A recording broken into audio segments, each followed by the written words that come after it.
Nah, pertanyaan pada soal ini adalah kita diminta untuk menjelaskan cara untuk menentukan pH pada suatu larutan. Nah, sebelumnya saya jelaskan terlebih dahulu definisi terkait pH. pH itu singkatan power of hydrogen atau disebut juga derajat keasaman yang merupakan suatu ukuran untuk menyatakan tingkat keasaman atau kebasaan yang dimiliki oleh suatu larutan. Batas pH suatu larutan yakni dari 0 hingga 14. pH dapat dihitung dengan menggunakan rumus yakni pH sama dengan min log H+. Nah, rentan pH dapat dibagi menjadi 3 macam, yakni pH di bawah 7 di mana pH ini dimiliki oleh larutan asam, kemudian pH sama dengan 7 yakni pH dimiliki oleh larutan netral, sedangkan pH lebih dari 7 merupakan pH yang dimiliki oleh larutan yang bersifat basa.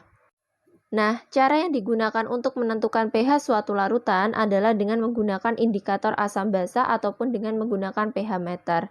Indikator asam basa merupakan zat yang warnanya dapat berubah tergantung pada sifat dan pH larutan, sehingga dapat digunakan untuk mengidentifikasikan sifat suatu larutan beserta derajat keasaman atau pH-nya.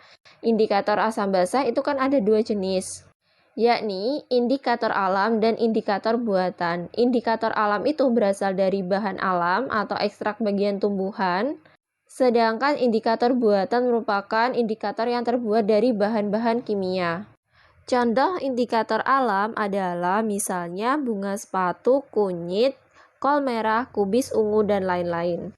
Sedangkan indikator buatan itu ada dua jenis. Ada indikator berupa kertas yang dinamakan indikator universal dan indikator larutan yang berupa seperti metil merah, bromtimol biru, fenolftalein, metil merah, dan metil jingga.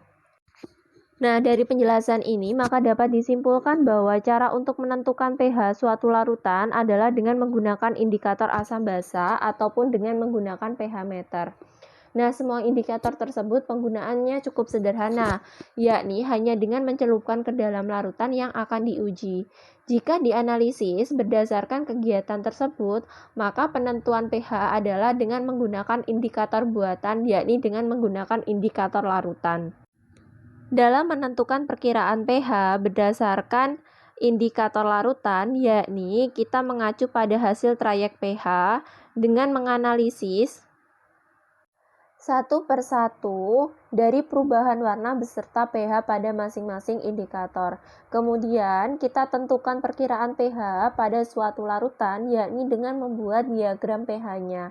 Sehingga dari diagram pH inilah kita bisa menentukan pH atau perkiraan pH dari suatu larutan tersebut.